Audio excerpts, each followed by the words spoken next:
नमस्कार, आप देख रहे हैं टू न्यूज। आपके साथ मैं हूं आशीष चौबे। 8 मार्च यानी विश्व महिला दिवस। जी हां, आधी आबादी की पूरी पीड़ा पर मंथन करने का दिन। सड़क से लेकर संसद तक महिलाओं के हक की आवाज बुलंद हुई। साथ ही महिलाओं की सुरक्षा का भी मुद्दा और बुलंदी के साथ उठाया गया। वैसे दिल्ली में वसंत विहार गैंगरेप मामले ने कहीं ना कहीं आम जनमानस को इस तरीके से झकझोरा कि महिलाओं की सुरक्षा पर नए सिरे से बहस करने की जरूरत महसूस हुई और इस पर बहस हो भी रही है। बावजूद इसके महिलाओं के प्रति हो रहे अपराध में कोई कमी नहीं आई है। हाल ही में एक सर्वे में यह भी बात चौंकाने वाली सामने आई कि दिल्ली, हरियाणा और पंजाब से ये जो राज्य हैं, ये खुशहाली में तो सबसे आगे हैं, लेकिन महिलाओं की सुरक्षा की अगर बात होती है तो ये सबसे पिछड़े हुए राज्य हैं। लेकिन अब आधी आबादी अपने हक और अपनी सुरक्षा के लिए आवाज बुलंद करने लगी है। तो इसी पर पेश है आज की हमारी खास पेशकश, आधी आबादी के बोल।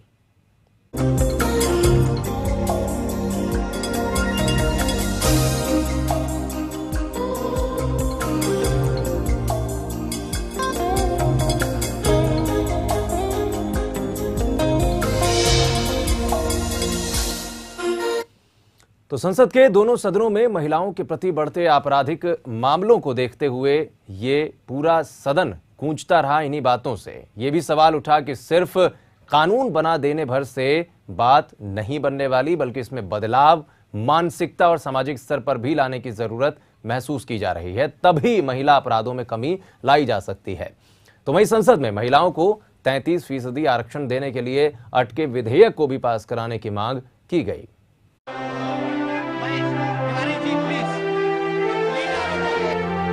दरिंदगी का अंतर्राष्ट्रीय महिला दिवस जो है, अंतर्राष्ट्रीय महिला दिवस पर शुक्रवार को संसद में महिलाओं के हक और सुरक्षा का मुद्दा एक बार फिर गूंजा। सरकार और विपक्ष ने एक सुर में महिला सुरक्षा के मुद्दे पर सहमति जताई और इस मसले को और गंभीरता से लेने की जरूरत बताई। समाजवादी पार्टी की नेता जया बच्चन ने कहा कि जब तक मानसिकता में बदलाव नहीं आता, तब तक महिलाओं के प्रति अपराध नहीं रुकेंगे। वहीं बीजेपी की नेता नजमा हेपतुल्ला ने कहा कि सिर्फ कानून के जरिए ही लोगों की मानसिकता में बदलाव नहीं लाया जा सकता, इसके लिए सामाजिक स्तर पर भी बदलाव की जरूरत है। बीजेपी सांसद माया सिंह ने महिला आरक्षण विधेयक जल्द ही पारित किए जाने की मांग की है। पीस की बात नहीं करते। आज महिला के दिमाग में पीस नहीं है। आज सर मैं यहाँ सोचने पे अपने साथियों को, इस बात के और सरकार को और आपके माध्यम से चाहूंगी कि क्यों आखिर महिलाओं के साथ इतने अत्याचार, इतनी दरिंदगी का बर्ताव किया जा रहा है। मैं एक निर्भया की बात नहीं करती, मैं दूसरी और लड़कियों की बात करती हूँ कि जिनकी खबर भी हमको नहीं आती। छोटे छोटे शहरों और गांवों और गलियों में आज महिला देखो सुरक्षित अपने माँ के पेट में भी नहीं समझती, उसकी हदें बढ़ गई हैं। महिलाओं की स्थिति में बहुत सुधार आया है, इसमें कोई दो राय नहीं। महिलाओं ने हर क्षेत्र में अपनी क्षमता और योग्यताओं के अनुसार अपनी स्थान बनाया है, जगह बनाई है। लेकिन इसके बावजूद भी सबसे भयानक पक्ष यह है कि आज भी देश में निरंतर पग पग पर महिलाओं के साथ महिलाएं प्रताड़ित हो रही हैं। फिर वो चाहे कन्या भ्रूण हत्या का मसला हो या फिर दहेज की बात हो, बाल विवाह हो, अशिक्षा हो, बलात्कार की घटनाएं हो, घरेलू हिंसा है, हत्या है, अपहरण है। मतलब हाल में ही घटे जो दामिनी जैसे कांड, जैसे जघन्य अपराध ने तो पूरे देश को हिलाकर रख दिया है। दूसरी तरफ महिलाओं के खिलाफ यौन अपराध और बलात्कार विरोधी कानून में संशोधन से जुड़े विधेयक पर गुरुवार को कैबिनेट में चर्चा नहीं हो पाई। कयास लगाए जा रहे हैं कि एंटी रेप कानून को लेकर कानून और गृह मंत्रालय में पेंच फंस गया है। हालांकि कानून मंत्री अश्विनी कुमार ने किसी भी विवाद से इनकार किया और जल्द कानून पारित कराने का दावा किया। वित्त मंत्री पी चिदम्बरम ने भी कुछ ऐसा ही दावा किया। Of India will not only be safe, they will receive the utmost priority in our thought processes, in our governing processes. The interests of the women of India, who constitute half of our population and in fact are the anchor of India's civilization, will receive every single will receive the utmost consideration. That is all I can say, and this is our irrevocable commitment to the women of India. I don't agree it's on paper. If you say more should be done, I agree more should be done. We have recruited more constables among women. We have more women in police stations. We have more women on the road.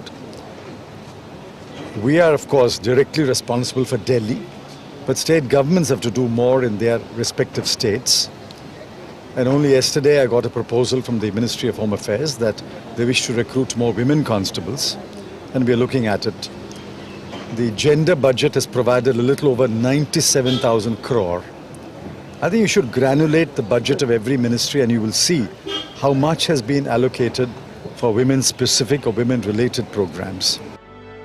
दरअसल anti rape कानून को लेकर 2 मंत्रालयों में पेच फंस गया है। सूत्रों की माने तो इस कानून की बारीकियों को लेकर कानून मंत्रालय और गृह मंत्रालय में सहमति नहीं बन पाई है। कानून मंत्रालय चाहता है कि बिल में यौन शोषण की जगह बलात्कार शब्द का इस्तेमाल हो।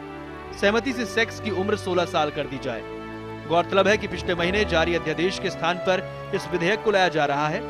इस विधेयक में प्रावधान किया गया है कि किसी आधिकारिक पद पर आसीन व्यक्ति अगर बलात्कार का दोषी पाया जाता है तो उसे आजीवन कारावास की सजा भुगतनी होगी। साथ ही विधेयक में अन्य कड़े प्रावधान भी किए गए हैं। बहरहाल महिला दिवस के मौके पर संसद में महिलाओं को 33% आरक्षण वाले विधेयक को जल्द पास कराने की मांग भी उठी। Bureau report A to Z news.